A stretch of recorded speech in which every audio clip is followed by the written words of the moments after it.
the birth of human power and liberty within that inner life of his from which his activities must spring. In my own experience, I have often marveled to see how true this is. During our first months in the "Children's Houses," the teachers had not yet learned to put into practice the pedagogical principles of liberty and discipline. One of them especially busied herself, when I was absent, in remedying my ideas by introducing a few of those methods to which she had been accustomed.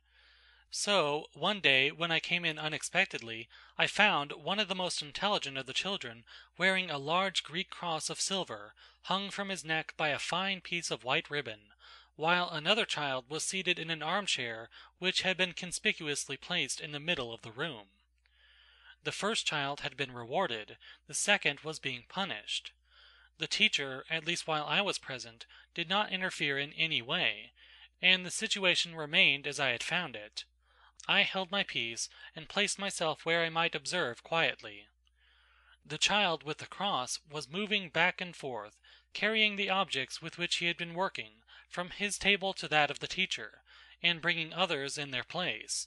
He was busy and happy. As he went back and forth, he passed by the armchair of the child who was being punished. The silver cross slipped from his neck and fell to the floor, and the child in the armchair picked it up, dangled it on its white ribbon, looking at it from all sides, and then said to his companion, "Do you see what you have dropped?" The child turned and looked at the trinket with an air of indifference. His expression seemed to say, "Don't interrupt me." His voice replied, "I don't care." "Don't you care, really?" said the punished one calmly. "Then I will put it on myself." And the other replied, "Oh yes, put it on," in a tone that seemed to add, "and leave me in peace." The boy in the armchair carefully arranged the ribbon so that the cross lay upon the front of his pink apron, where he could admire its brightness and its pretty form. Then he settled himself more comfortably in his little chair, and rested his arms with evident pleasure upon the arms of the chair. The affair remained thus, and was quite just. The dangling cross could satisfy the child who was being punished, but not the active child, content and happy with his work. One day I took with me, on a visit to another of the "Children's Houses," a lady who praised the children highly, and who, opening a box she had brought, showed them a number of shining medals, each tied with a bright red ribbon. "The mistress," she said, "will put these on the breasts of those children who are the cleverest and the best." As I was under no obligation to instruct this visitor in my methods, I kept silence, and the teacher took the box. At that moment, a most intelligent little boy of 4, who was seated quietly at one of the little tables, wrinkled his forehead in an act of protest, and cried out over and over again, "Not to the boys, though, not to the boys!" What a revelation! This little fellow already knew that he stood among the best and strongest of his class, although no one had ever revealed this fact to him, and he did not wish to be offended by this prize. Not knowing how to defend his dignity, he invoked the superior quality of his masculinity. As to punishments, we have many times come in contact with children who disturb the others without paying any attention to our corrections. Such children were at once examined by the physician. When the case proved to be that of a normal child, we placed one of the little tables in a corner of the room, and in this way isolated the child, having him sit in a comfortable little armchair, so placed that he might see his companions at work, and giving him those games and toys to which he was most attracted. This isolation almost always succeeded in calming the child. From his position he could see the entire assembly of his companions, and the way in which they carried on their work was an object lesson much more efficacious than any words of the teacher could possibly have been. Little by little he would come to see the advantages of being one of the company working so busily before his eyes, and he would really wish to go back and do as the others did.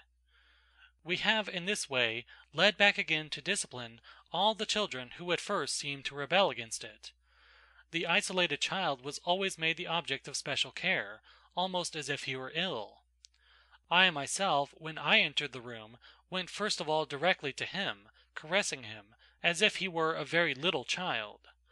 Then I turn my attention to the others, interesting myself in their work, asking questions about it as if they had been little men.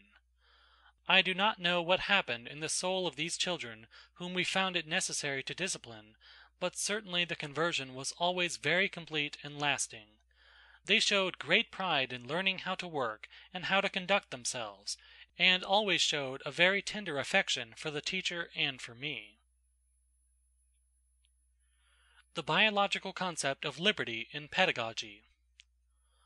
From a biological point of view, the concept of liberty in the education of the child in his earliest years must be understood as demanding those conditions adapted to the most favorable development of his entire individuality. So, from the physiological side as well as from the mental side, this includes the free development of the brain. The educator must be as one inspired by a deep worship of life, and must, through this reverence, respect, while he observes with human interest, the development of the child life. Now, child life is not an abstraction. It is the life of individual children. There exists only one real biological manifestation, the living individual, and towards single individuals, one by one observed, education must direct itself. By education must be understood the active help given to the normal expansion of the life of the child.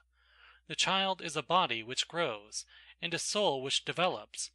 These two forms, physiological and psychic, have one eternal font, life itself. We must neither mar nor stifle the mysterious powers which lie within these two forms of growth, but we must await from them the manifestations which we know will succeed one another. Environment is undoubtedly a secondary factor in the phenomena of life. It can modify, in that it can help or hinder, but it can never create. The modern theories of evolution, from Nageli to De Vries, consider throughout the development of the two biological branches, animal and vegetable, this interior factor as the essential force in the transformation of the species and in the transformation of the individual. The origins of the development, both in the species and in the individual, lie within. The child does not grow because he is nourished, because he breathes, because he is placed in conditions of temperature to which he is adapted. He grows because the potential life within him develops, making itself visible, because the fruitful germ from which his life has come develops itself according to the biological destiny which was fixed for it by heredity. Adolescence does not come because the child laughs, or dances, or does gymnastic exercises, or is well nourished, but because he has arrived at that particular physiological state. Life makes itself manifest, life creates, life gives, and is in its turn held within certain limits and bound by certain laws, which are insuperable. The fixed characteristics of the species do not change, they can only vary. This concept, so brilliantly set forth by De Vries in his mutation theory, illustrates also the limits of education. We can act on the variations which are in relation to the environment, and whose limits vary slightly, in the species and in the individual, but we cannot act upon the mutations.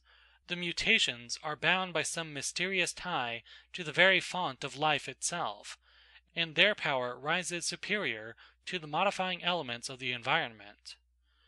A species, for example, cannot mutate or change into another species through any phenomenon of adaptation, as, on the other hand, a great human genius cannot be suffocated by any limitation, nor by any false form of education. The environment acts more strongly upon the individual life the less fixed and strong this individual life may be. But environment can act in two opposite senses, favoring life and stifling it.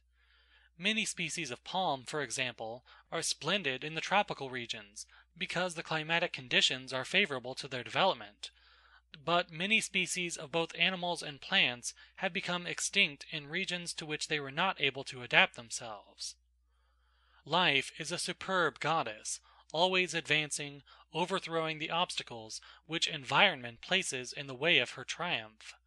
This is the basic or fundamental truth. Whether it be a question of species or of individuals, there persists always the forward march of those victorious ones